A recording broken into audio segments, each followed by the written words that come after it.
सोचिए, अगर कोई ऐसी मशीन हो जो हमें ब्रह्मांड का बचपन दिखा दे, जो हमें उन तारों की रोशनी दिखा दे जो 13 अरब साल पहले निकली थी, और जो हमें यह बता दे कि क्या कहीं और भी जीवन हो सकता है। दोस्तों, आज मैं आपको ऐसी ही एक चमत्कारी मशीन की कहानी बताने वाला हूं। जेम्स वेब स्पेस टेलीस्कोप यानी JWST। ये कोई आम टेलीस्कोप नहीं है। ये इंसान द्वारा बनाई गई अब तक की सबसे शक्तिशाली अंतरिक्ष दूरबीन है। लेकिन सवाल ये है, ये काम कैसे करती है? ये इतनी खास क्यों है? और ये ब्रह्मांड के रहस्यों को कैसे खोल रही है? स्वागत है आपका अपने YouTube channel decoding universe Hindi पर, जहां हम विज्ञान, अंतरिक्ष और ब्रह्मांड के सबसे जटिल विषयों को सरल और रोचक हिंदी भाषा में डिकोड करते हैं। आज की इस वीडियो में हम इसे बिल्कुल आसान भाषा में स्टेप बाय स्टेप समझेंगे। तो वीडियो को अंत तक जरूर देखना, क्योंकि अंत में मैं बताऊंगा कि जेम्स वेब हमें भविष्य में क्या-क्या चौंकाने वाली खोजें दिखा सकता है। जेम्स वेब स्पेस टेलीस्कोप को संक्षेप में JWST कहा जाता है। इसे नासा, ESA यूरोप और CSA कनाडा ने मिलकर बनाया है। इसका नाम रखा गया है नासा के पुराने एडमिनिस्ट्रेटर जेम्स वेब के नाम पर, जिन्होंने अपोलो मून मिशन में बहुत बड़ा रोल निभाया था। अगर हबल टेलीस्कोप को आप ब्रह्मांड की पहली डिजिटल आंख माने, तो जेम्स वेब को आप ब्रह्मांड की सुपरह्यूमन आंख कह सकते हैं। क्यों? क्योंकि ये ज्यादा दूर तक देख सकता है, ज्यादा साफ देख सकता है और ऐसे रंगों में देख सकता है जो हमारी आंखों को दिखते ही नहीं। हबल बनाम जेम्स वेब अब जरा आसान शब्दों में समझते हैं। हबल टेलीस्कोप मुख्य रूप से विजिबल लाइट यानी वही रोशनी देखता है जो हमारी आंखों को दिखाई देती है, लेकिन ब्रह्मांड का बहुत बड़ा हिस्सा ऐसी रोशनी में चमकता है जो हमारी आंखें नहीं देख सकती, जैसे इंफ्रारेड, अल्ट्रावायलेट। जेम्स वेब खास तौर पर इंफ्रारेड लाइट देखने के लिए बनाया गया है। इसका फायदा क्या है? ब्रह्मांड की बहुत पुरानी रोशनी आज हमें इंफ्रारेड में मिलती है, क्योंकि यूनिवर्स फैल रहा है। इंफ्रारेड रोशनी धूल और गैस के बादलों को चीरकर अंदर तक झांक सकती है। यानी जहां हबल अंधा हो जाता है, वहां जेम्स वेब सब देख लेता है। जेम्स वेब को अंतरिक्ष में क्यों भेजा गया? अब सवाल उठता है, अगर ये इतना शक्तिशाली है तो इसे धरती पर क्यों नहीं रखा? इसका जवाब बहुत दिलचस्प है। धरती का वातावरण इंफ्रारेड रोशनी को या तो रोक लेता है या बिगाड़ देता है। यानी अगर जेम्स वेब धरती पर होता तो उसे साफ सिग्नल ही नहीं मिलता। इसलिए वैज्ञानिकों ने इसे भेजा धरती से 15 लाख किलोमीटर दूर एक खास जगह पर, जिसे कहते हैं लैग्रांज पॉइंट 2 L2। ये एक ऐसी जगह है जहां धरती और सूरज की गुरुत्वाकर्षण ताकत एक दूसरे को बैलेंस कर लेती है। इसका फायदा ये हुआ कि टेलीस्कोप बहुत स्थिर रहता है, बार बार फ्यूल खर्च नहीं होता, और सूरज, धरती और चांद हमेशा एक ही दिशा में रहते हैं। अब आते हैं इसके दिल पर, इसका मुख्य दर्पण। जेम्स वेब का शीशा 6.5 मीटर चौड़ा है। तुलना के लिए हबल का शीशा सिर्फ 2.4 मीटर का है। यानी जेम्स वेब लगभग 3 गुना बड़ा शीशा इस्तेमाल करता है। लेकिन सवाल यह है, इतना बड़ा शीशा रॉकेट में कैसे फिट हुआ? इसका जवाब है फोल्डिंग डिजाइन। इसका शीशा बना है 18 छोटे छोटे हेक्सागन शेप वाले टुकड़ों से। लॉन्च के समय ये टुकड़े मुड़े हुए थे और अंतरिक्ष में पहुंचकर अपने आप खुल गए, जैसे कोई फूल खिलता है। अब एक मजेदार बात सुनिए। जेम्स वेब का शीशा असल में सोने गोल्ड की बहुत पतली परत से ढका है। अब आप सोच रहे होंगे इतनी महंगी चीज क्यों? कारण बहुत सिंपल है। सोना इंफ्रारेड रोशनी को बहुत अच्छी तरह रिफ्लेक्ट करता है और स्पेस के ठंडे माहौल में भी खराब नहीं होता। इसलिए वैज्ञानिकों ने इस पर सोने की कोटिंग की ताकि ये ब्रह्मांड की हल्की रोशनी भी पकड़ सके। अब आते हैं इसकी सबसे अनोखी चीज पर, सनशील्ड यानी सूरज से बचाने वाली ढाल। जेम्स वेब को बहुत ठंडा रहना पड़ता है। क्यों? क्योंकि ये इंफ्रारेड रोशनी देखता है और गर्मी में उसके अपने पार्ट्स ही चमकने लगते हैं। अगर टेलीस्कोप खुद ही गर्म होकर चमकने लगे तो असली सिग्नल में गड़बड़ हो जाएगी। इसलिए इसमें लगी है 5 परतों वाली सनशील्ड, जो एक टेनिस कोर्ट जितनी बड़ी है। ये सनशील्ड सूरज की गर्मी रोकती है, टेलीस्कोप को -230 डिग्री सेल्सियस तक ठंडा रखती है और पृथ्वी की गर्मी से भी बचाती है। अब जरा सोचिए, एक मशीन जो 15 लाख किलोमीटर दूर तैर रही है, जिसका शीशा सोने का बना है, जो खुद को -230 डिग्री तक ठंडा रखती है और जो ब्रह्मांड की सबसे पुरानी रोशनी पकड़ रही है। क्या ये किसी साइंस फिक्शन मूवी जैसा नहीं लगता? लेकिन ये कोई फिल्म नहीं है दोस्तों, ये इंसान की बनाई हुई सच्ची मशीन है। और अभी तो हमने सिर्फ इसका बाहरी ढांचा ही देखा है। अगले पार्ट में हम जानेंगे इसके अंदर लगे सुपर पावरफुल कैमरे तस्वीरें कैसे खींचते हैं, डेटा धरती तक कैसे भेजता है और ये एलियंस की तलाश कैसे कर रहा है। तो वीडियो को लाइक करो, चैनल को सब्सक्राइब करो और अगला पार्ट मिस मत करना।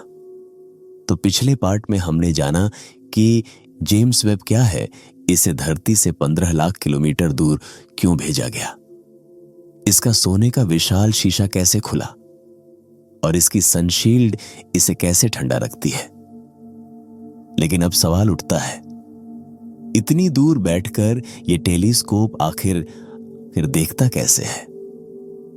इसके अंदर ऐसा क्या लगा है जो इसे ब्रह्मांड की सबसे गहरी तस्वीरें लेने लायक बनाता है?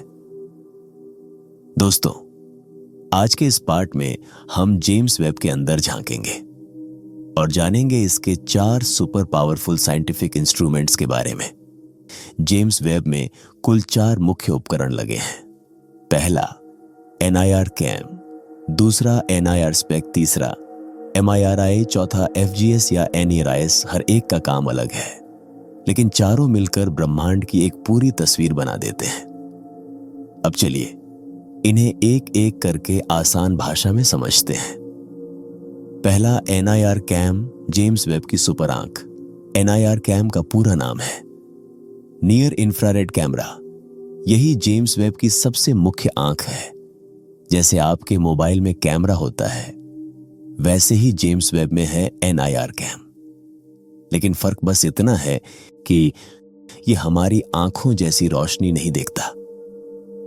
ये देखता है नियर इंफ्रारेड लाइट, यानी वो रोशनी जो इंसानी आंखों को दिखती ही नहीं। NIR कैम क्या क्या करता है? NIR कैम के 3 बड़े काम हैं। 1, ब्रह्मांड की तस्वीरें लेना।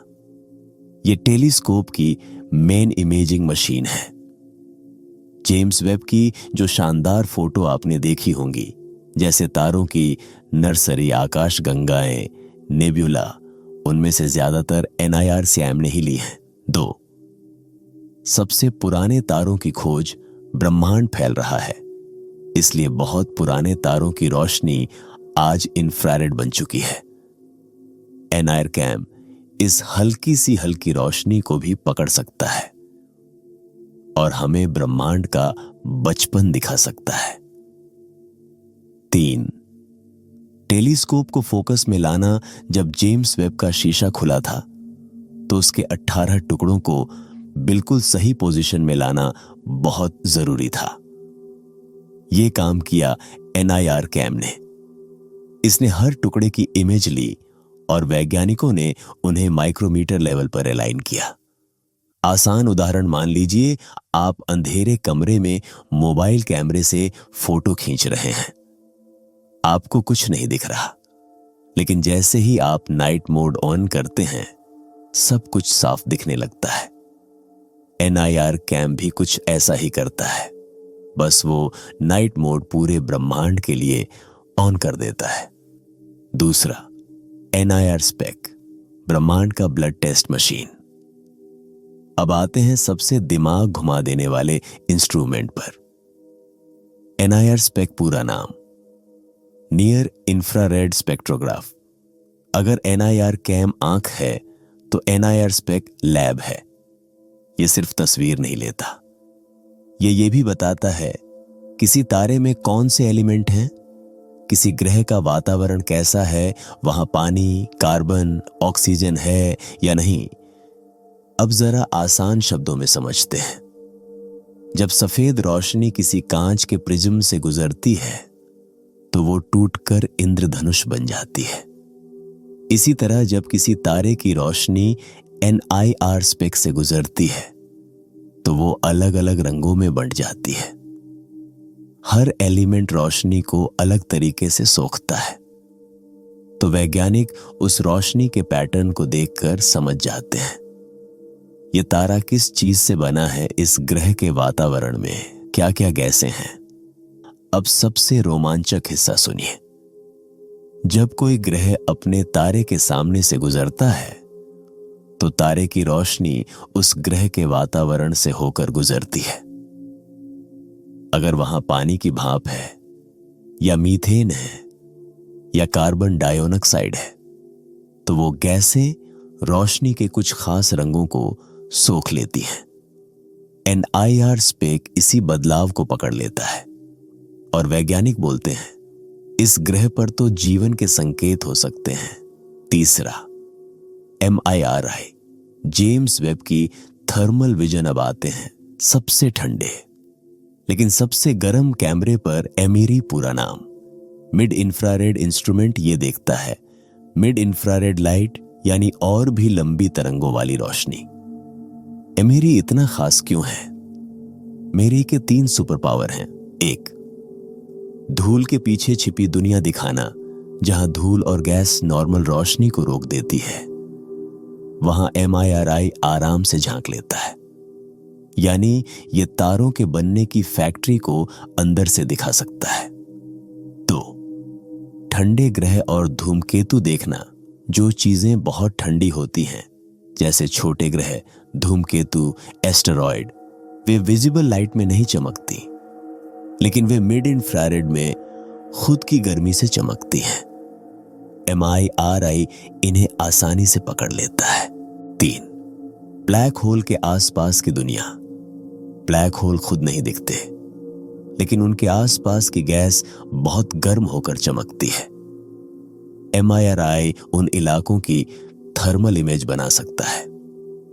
आसान उदाहरण जैसे पुलिस थर्मल कैमरे से अंधेरे में इंसान ढूंढ लेती है, वैसे ही MIRI ब्रह्मांड में छिपी गर्म चीजें ढूंढ निकालता है। चौथा, FGS या नाइराइस, जेम्स वेब का GPS सिस्टम। अब आखिरी इंस्ट्रूमेंट। FGS पूरा नाम फाइन गाइडेंस सेंसर, नाइरिस पूरा नाम near infrared imager and slitless spectrograph. इनका काम है टेलीस्कोप को बिल्कुल स्थिर रखना, सही दिशा में पॉइंट करना और खास तरह की स्पेक्ट्रोस्कोपी करना। FGS क्या करता है? FGS आसमान में कुछ खास तारों को पकड़ कर रखता है। जैसे ड्रोन में GPS होता है जो उसे हिलने नहीं देता, वैसे ही FGS जेम्स वेब को माइक्रो लेवल पर स्थिर रखता है। इससे लंबे समय तक एक्सपोजर लेने पर भी तस्वीर ब्लर नहीं होती। NIRISS क्या करता है? NIRISS खास तौर पर इस्तेमाल होता है एक्सोप्लैनेट्स की स्टडी में, बायोलॉजिकल सिग्नेचर ढूंढने में और शुरुआती आकाश गंगाओं की पहचान में। ये बिना स्लिट के स्पेक्ट्रम ले सकता है, जिससे एक साथ कई ऑब्जेक्ट का एनालिसिस हो जाता है। अब जरा सोचिए, 4 सुपर पावरफुल मशीनें एक ही टेलीस्कोप में लगी हैं। हर एक अलग तरह से ब्रह्मांड को देखती है, एक तस्वीर लेती है, एक एलिमेंट्स बताती है, एक गर्मी पकड़ती है और एक टेलीस्कोप को स्थिर रखती है। यानी जेम्स वेब सिर्फ कैमरा नहीं है दोस्तों, ये एक पूरा स्पेस लेबोरेटरी है जो 15 लाख किलोमीटर दूर तैर रही है। लेकिन अभी कहानी खत्म नहीं हुई है। अब सवाल ये है, ये टेलीस्कोप कंट्रोल कौन करता है? इतनी दूर से कमांड कैसे जाती है? तस्वीरें धरती तक कैसे पहुंचती हैं? और अगर कुछ खराब हो जाए तो क्या होगा? इन सारे रहस्यों को हम खोलेंगे पार्ट 3 में। पिछले पार्ट में हमने जाना जेम्स वेब के 4 सुपर इंस्ट्रूमेंट्स।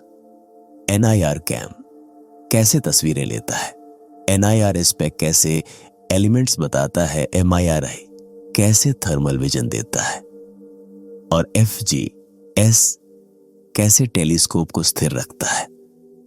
लेकिन अब असली सवाल उठता है, इतनी दूर बैठा हुआ ये टेलीस्कोप आखिर चलता कैसे है? इसे आदेश कौन देता है? तस्वीरें धरती तक कैसे आती हैं? और अगर कुछ खराब हो जाए तो इसे ठीक कौन करता है? दोस्तों, आज के इस पार्ट में हम जेम्स वेब के दिमाग और नर्वस सिस्टम को आसान भाषा में समझेंगे। जेम्स वेब कोई साधारण मशीन नहीं है। इसके अंदर एक बहुत powerful on board computer system लगा है। यह कंप्यूटर टेलीस्कोप के हर हिस्से को कंट्रोल करता है, कैमरों को कब ऑन करना है तय करता है, मोटर्स को कब हिलाना है बताता है और डेटा को स्टोर करता है। आप इसे ऐसे समझ सकते हैं जैसे आपके मोबाइल में ऑपरेटिंग सिस्टम होता है जो हर ऐप को कंट्रोल करता है। वैसे ही जेम्स वेब में है, उसका खुद का स्पेस OS है। क्या जेम्स वेब खुद फैसले ले सकता है? थोड़ा बहुत हाँ। जेम्स वेब में ऑटोमेटिक सेफ्टी सिस्टम लगे हैं। अगर तापमान बहुत ज्यादा बढ़ जाए, कोई मोटर सही से काम न करे या कोई सेंसर गलत रीडिंग दे तो टेलीस्कोप खुद को सेफ मोड में डाल देता है। सेफ मोड में गैर जरूरी सिस्टम बंद हो जाते हैं, सिर्फ जरूरी पार्ट्स चालू रहते हैं और धरती को अलर्ट भेजा जाता है। मतलब जेम्स वेब थोड़ा बहुत सोच भी सकता है। अब आते हैं सबसे इंटरेस्टिंग हिस्से पर। जेम्स वेब धरती से 15 लाख किलोमीटर दूर है, तो इसे कंट्रोल करने के लिए कोई जॉयस्टिक या रिमोट नहीं होता। इसे कंट्रोल किया जाता है रेडियो वेव्स के जरिए। धरती पर नासा के पास है एक खास network, deep space network DSN। इसमें 3 बड़ी एंटेना साइट्स हैं। पहल अमेरिका कैलिफोर्निया, दूसरा स्पेन मैड्रिड, तीसरा ऑस्ट्रेलिया कैनबरा। ये तीनों मिलकर 24 घंटे जेम्स वेब से संपर्क बनाए रखते हैं। जब धरती घूमती है तो एक साइड से सिग्नल चला जाता है और दूसरी साइड पकड़ लेती है। अब जरा दिमाग हिलाने वाली बात, जेम्स वेब से धरती तक रेडियो सिग्नल आने में लगभग 5 सेकंड लगते हैं। मतलब अगर नासा अब भी कोई कमांड भेजे, कैमरा ऑन करो, तो जेम्स वेब उसे 5 सेकंड बाद सुनेगा। और अगर जेम्स वेब कोई फोटो भेजे तो वो फोटो 5 सेकंड बाद धरती पहुंचेगी। यानी रियल टाइम कंट्रोल मुमकिन ही नहीं है। अब समझते हैं पूरी process step by step. Step 1, रोशनी शीशे से टकराती है। सबसे पहले ब्रह्मांड से आने वाली हल्की सी हल्की रोशनी जेम्स वेब के सोने के शीशे से टकराती है। यह शीशा उस रोशनी को रिफ्लेक्ट करके एक पॉइंट पर फोकस करता है। स्टेप 2, इंस्ट्रूमेंट्स रोशनी पकड़ते हैं। फोकस की गई रोशनी NIR कैम, NIR स्पेक, MRI या NRS में जाती है। हर इंस्ट्रूमेंट अपने अपने तरीके से रोशनी को सिग्नल में बदलता है। स्टेप 3, सिग्नल डेटा बनता है। अब होता है असली जादू। रोशनी से इलेक्ट्रॉनिक सिग्नल से डिजिटल डेटा, ये डेटा जेम्स वेब के ऑन बोर्ड कंप्यूटर में स्टोर हो जाता है। आप इसे ऐसे समझ सकते हैं जैसे मोबाइल कैमरा फोटो खींचकर मेमोरी में सेव कर देता है। स्टेप 4, डेटा धरती भेजा जाता है। अब ये डेटा रेडियो एंटेना की मदद से धरती की ओर भेजा जाता है। धरती पर DSN के एंटेना इसे पकड़ लेते हैं और नासा के कंप्यूटरों में भेज देते हैं। स्टेप 5, तस्वीरें प्रोसेस होती हैं। जो तस्वीरें हमें सोशल मीडिया पर दिखती हैं वो कच्चा डेटा नहीं होती। नासा के वैज्ञानिक शोर यानी नॉइज हटाते हैं, रंग जोड़ते हैं, ब्राइटनेस ठीक करते हैं और फाइनल इमेज बनाते हैं। तभी हमें वो खूबसूरत ब्रह्मांड की तस्वीरें देखने को मिलती हैं। अब सवाल ये है, क्या कोई एक आदमी जेम्स वेब को चला रहा है? नहीं दोस्तों, इसके पीछे है हजारों वैज्ञानिकों की टीम। जेम्स वेब का कंट्रोल सेंटर है space telescope science institute STSCI, Baltimore, USA। यहीं से तय होता है आज कौन सा ऑब्जेक्ट देखा जाएगा, किस कैमरे से देखा जाएगा, कितनी देर तक देखा जाएगा और डेटा कैसे भेजा जाएगा। हर दिन की प्लानिंग महीनों पहले की जाती है। मान लीजिए आज का शेड्यूल ऐसा है, सुबह एक दूर की आकाश गंगा की फोटो, दोपहर एक एक्सोप्लैनेट का स्पेक्ट्रम, शाम एक स्टार नर्सरी की स्टडी, रात डेटा धरती भेजना। पूरा दिन सेकंड टू सेकंड प्लान किया जाता है।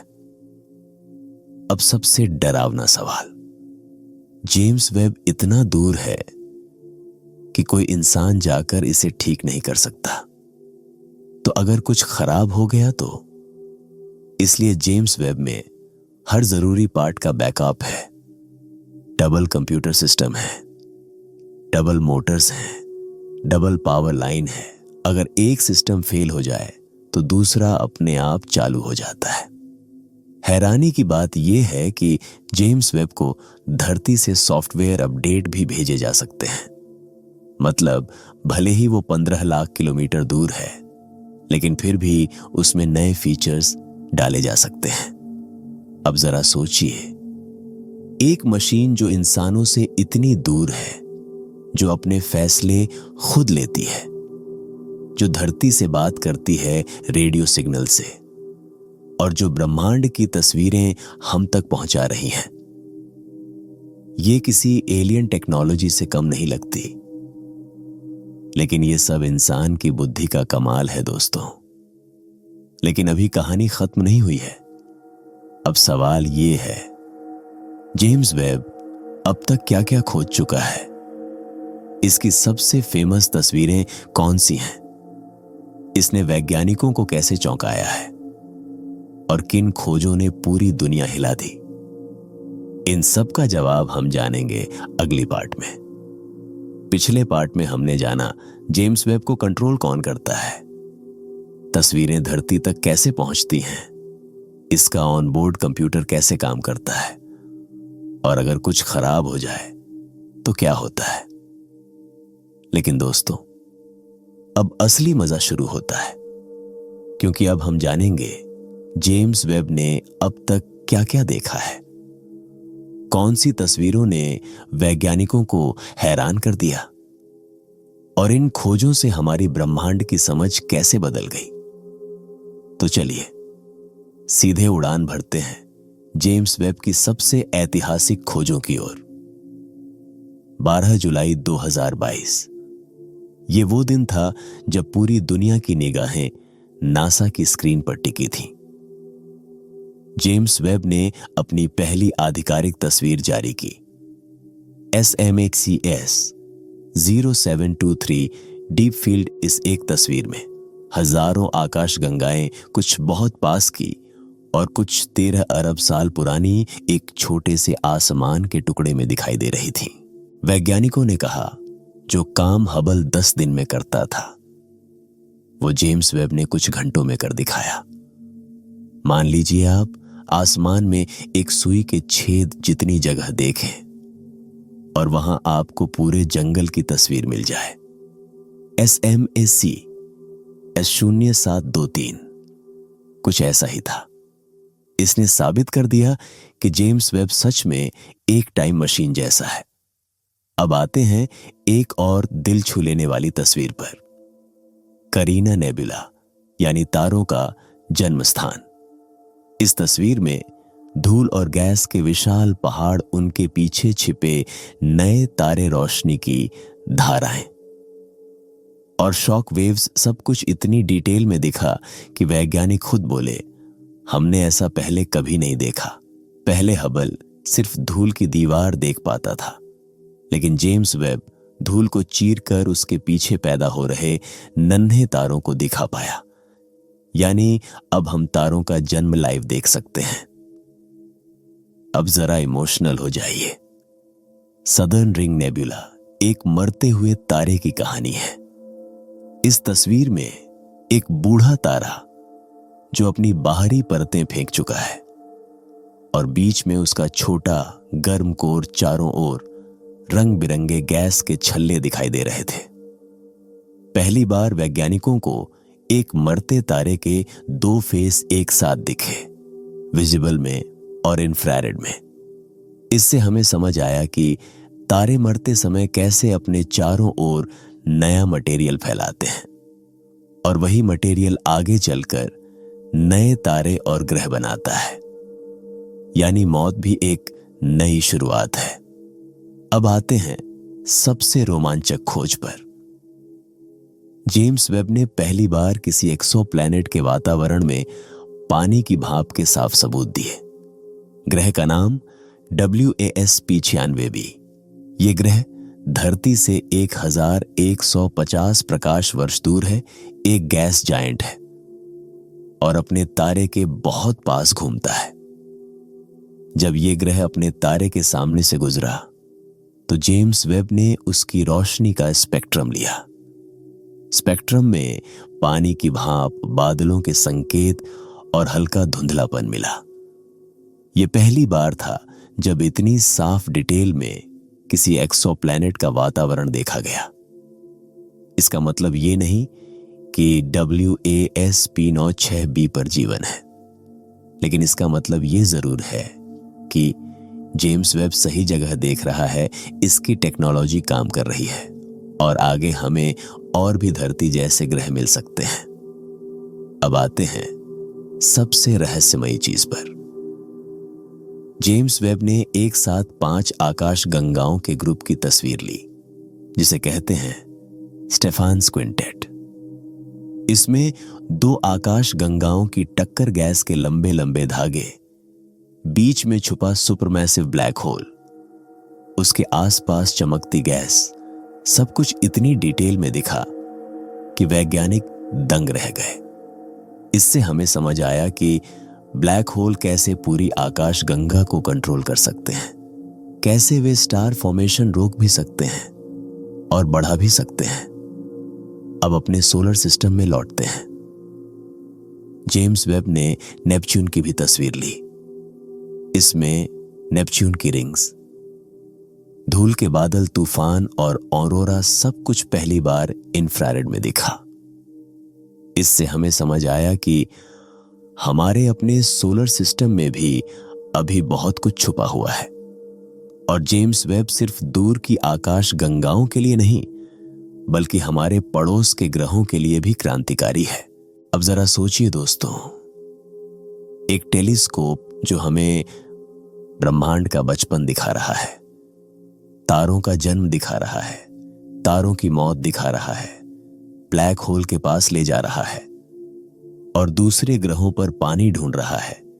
यह सिर्फ मशीन नहीं है, ये हमारी आंखें हैं जो ब्रह्मांड में और गहरी झांक रही हैं। लेकिन अभी कहानी खत्म नहीं हुई है।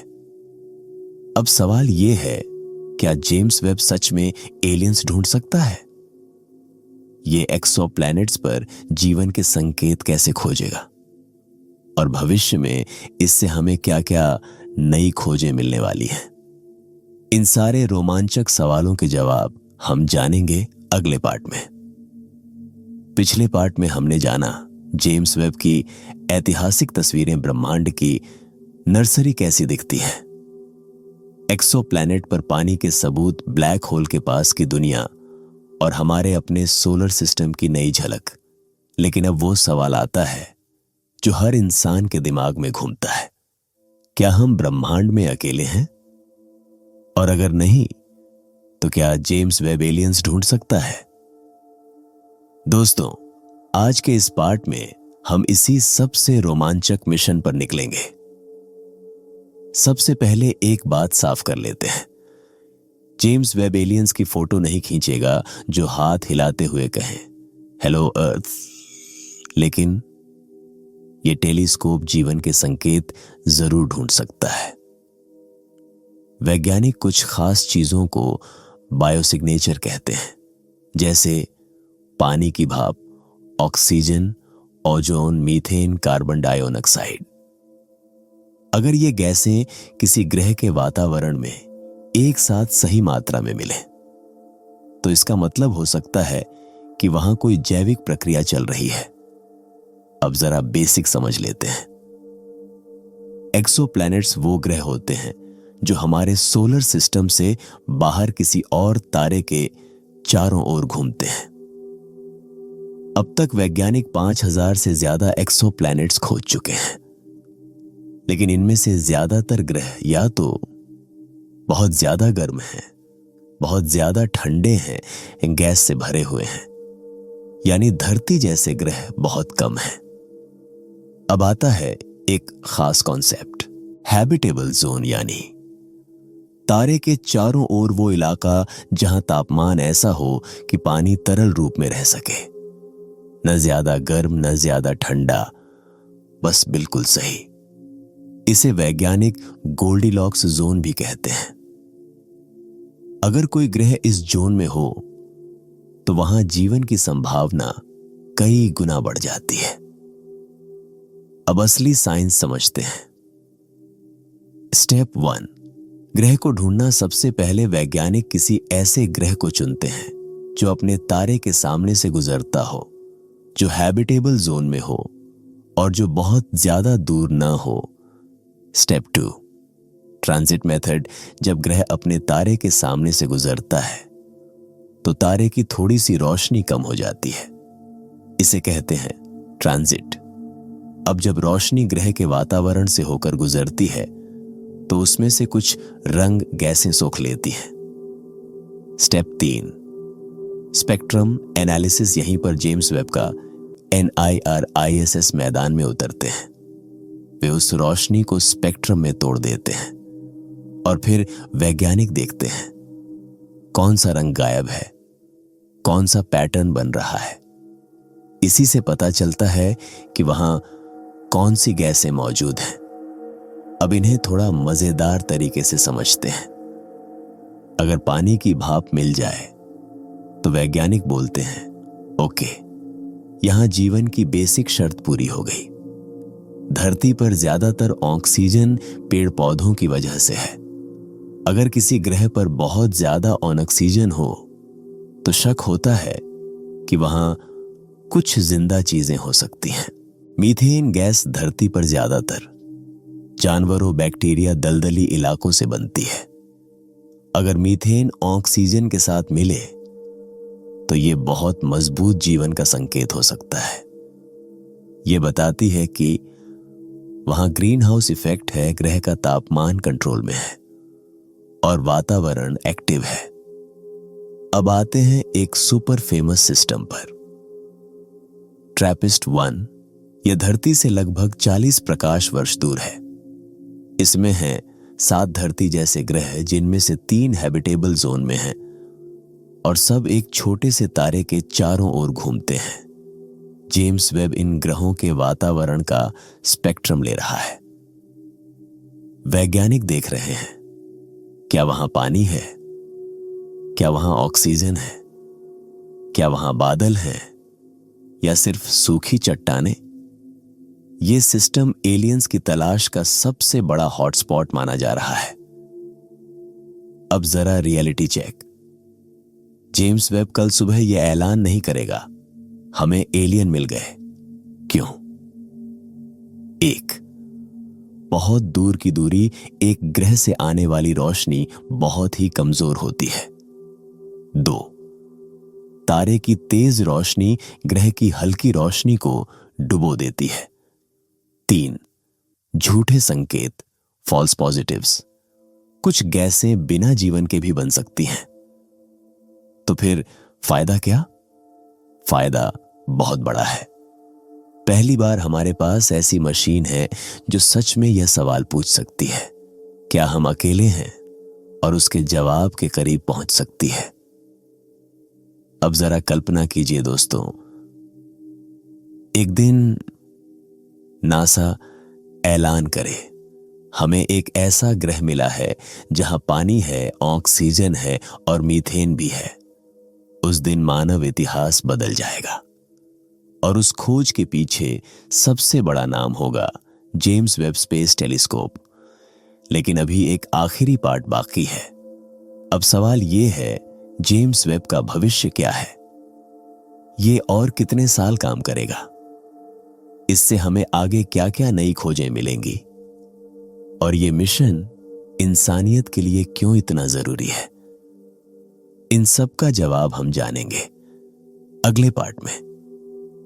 दोस्तों, अब तक की हमारी यात्रा में हमने जाना जेम्स वेब कैसे काम करता है, इसके सुपर कैमरे और इंस्ट्रूमेंट्स धरती से कंट्रोल कैसे होता है, इसकी ऐतिहासिक तस्वीरें और एलियंस की तलाश में इसका रोल। अब आखिरी सवाल बचता है, आगे क्या?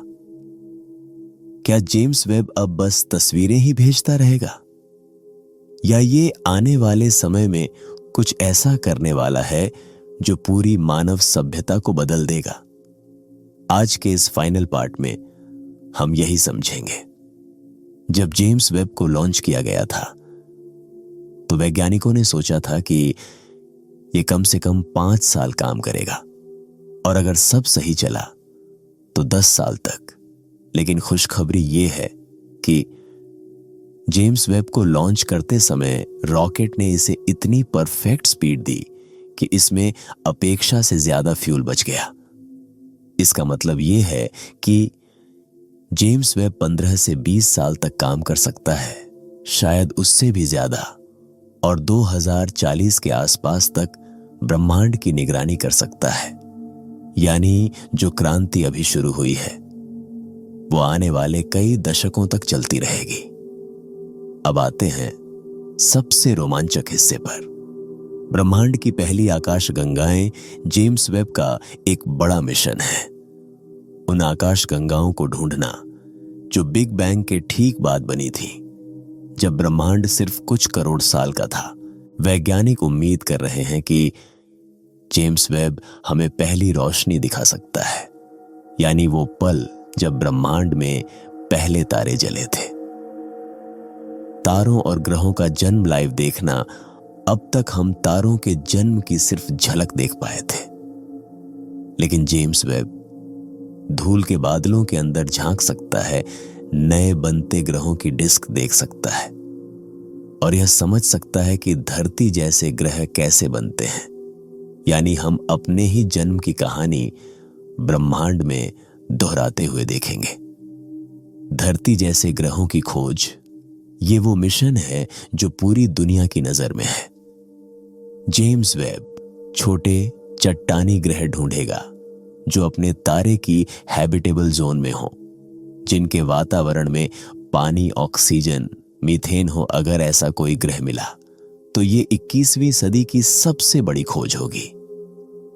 एलियन जीवन के मजबूत संकेत, भले ही जेम्स वेब कल एलियन की फोटो न दिखाए, लेकिन ये बायोसिग्नेचर गैसों का मजबूत सबूत और ऐसे ग्रहों की लिस्ट तैयार कर सकता है जहां जीवन की संभावना सबसे ज्यादा हो। ये आने वाले मिशनों के लिए रोड मैप बनेगा। James Webb supermassive black hole के पास झांकेगा, डार्क मैटर के असर को मापेगा और ये समझने की कोशिश करेगा कि ब्रह्मांड इतना फैला कैसे। हो सकता है कि हमारे फिजिक्स के नियम भी बदल जाएं। जेम्स वेब के सामने चुनौतियां अब थोड़ा रियलिस्टिक हो जाते हैं।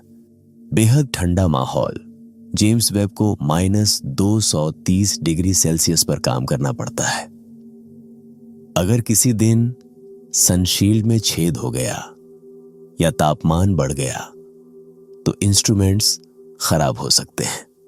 ये मशीन 15 लाख किलोमीटर दूर है।